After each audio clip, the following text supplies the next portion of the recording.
Kekuatan visi. Seorang mandor sedang memeriksa 3 orang tukang bangunan yang sedang bekerja. Tukang yang pertama ditanya oleh sang mandor, "Pak, apa yang sedang Bapak kerjakan?" Tukang tersebut pun menjawab singkat, "Saya sedang menyusun batu bata, Den." Demikian penjelasan tukang yang pertama, persis seperti apa yang memang sedang ia kerjakan, yaitu menyusun batu bata. Sang mandor kemudian beralih ke tukang yang kedua dan ia pun mengajukan pertanyaan yang sama, "Pak, apa yang sedang Bapak kerjakan?" Kali ini jawaban sang tukang sedikit berbeda, "Saya sedang membangun sebuah tembok, Den." Bahkan tukang yang kedua ini pun bisa menjelaskan panjang dan tinggi tembok tersebut serta di mana ia mulai dan kapan ia selesai membangunnya. Terakhir sang mandor menghampiri tukang yang ketiga dan kembali bertanya, "Pak, apa yang sedang Bapak kerjakan?" Maka tukang yang ketiga pun menjawab, "Saya sedang membangun sebuah rumah yang sangat indah, Den." Selain itu, tukang yang ketiga ini pun bisa menjelaskan bentuk, ukuran, dan warna rumah tersebut beserta bahan-bahan yang digunakan dalam membangun rumah tersebut. Lebih dari itu, tukang ketiga ini pun mampu mengilustrasikan aktivitas-aktivitas yang bakal terjadi di rumah tersebut. Pokoknya rumah ini nantinya sangat bagus dan istimewa kalau sudah jadi, Den. Dari ketiga tukang tersebut, mana yang menurut Anda akan bekerja dengan baik? Jawabannya tentu saja tukang yang ketiga.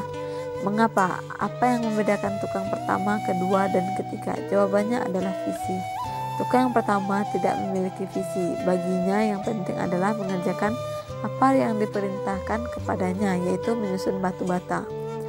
Kedua, sudah memiliki visi, namun visi yang dimiliki masih sebatas membangun tembok. Sebaliknya, tukang yang ketiga memiliki visi yang sangat jelas mengenai seperti apa rumah yang sedang dibangunnya itu.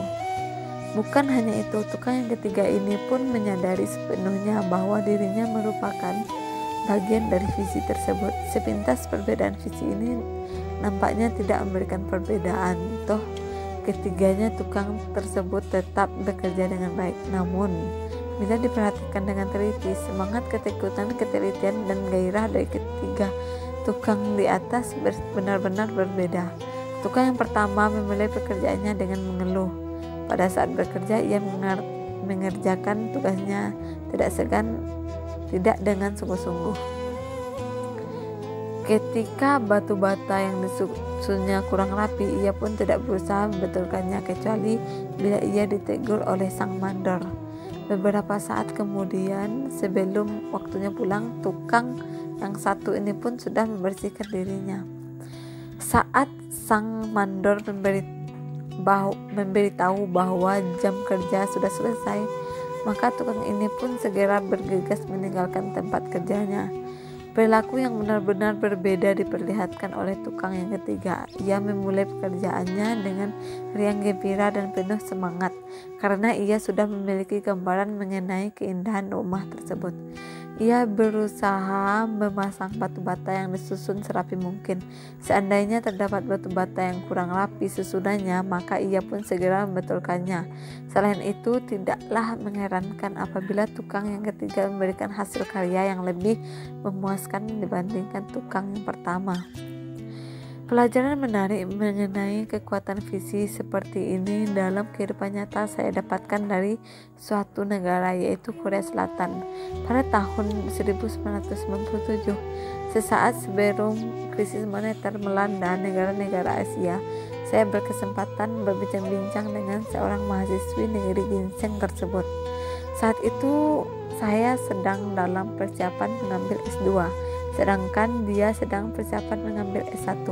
Sesaat setelah basa-basi, gadis yang menurut perkiraan saya itu masih sedang berhura-hura dengan teman-temannya ini tiba-tiba mengajukan pertanyaan yang sangat di luar dugaan, kalau tidak di luar jangkauan pemikiran saya. Ia bertanya, kapan Indonesia akan menjadi negara nomor 1 di dunia?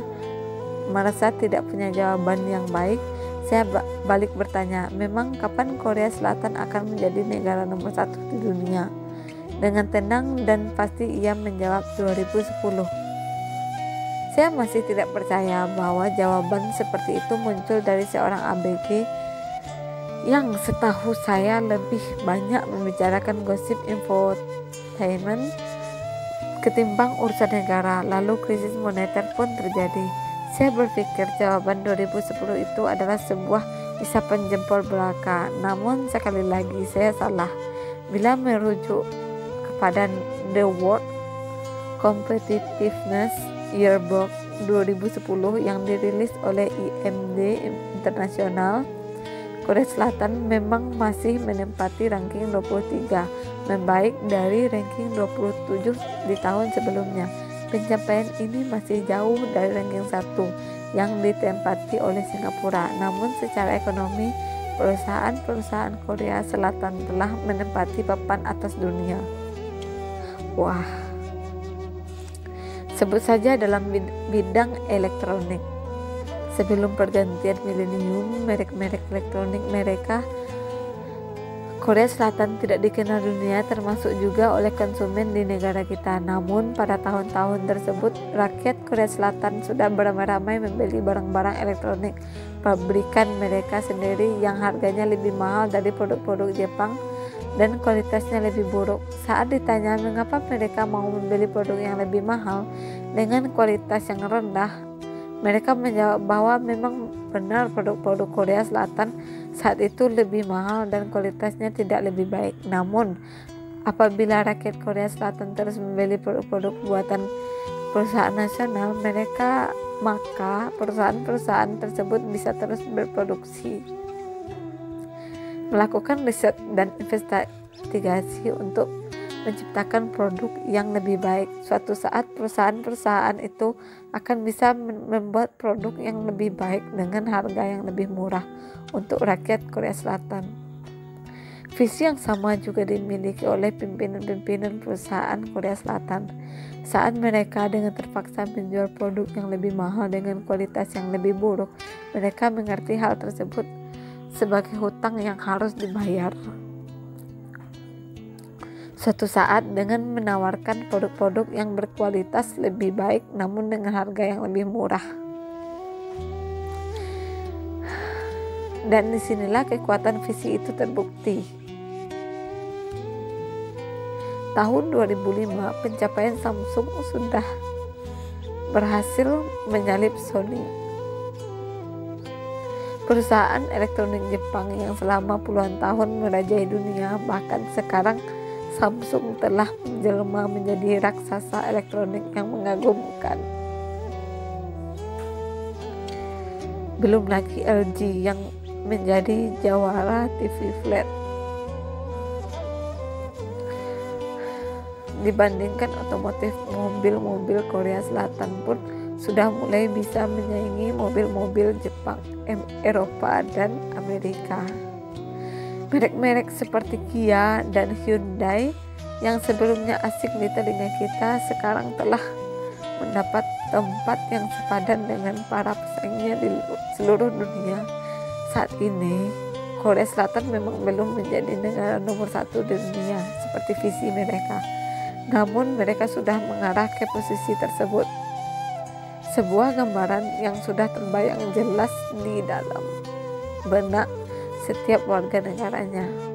Gambaran yang jelas mengenai masa depan negara mereka ini memberikan gairah, keyakinan, dan tekad yang lebih kuat daripada sekedar melakukan aktivitas rutin dari hari ke hari.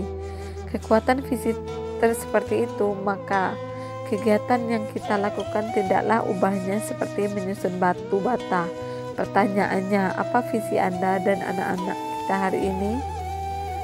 Sumber majalah Leon Mag, edisi November 2014, halaman 20-22. Semoga bermanfaat.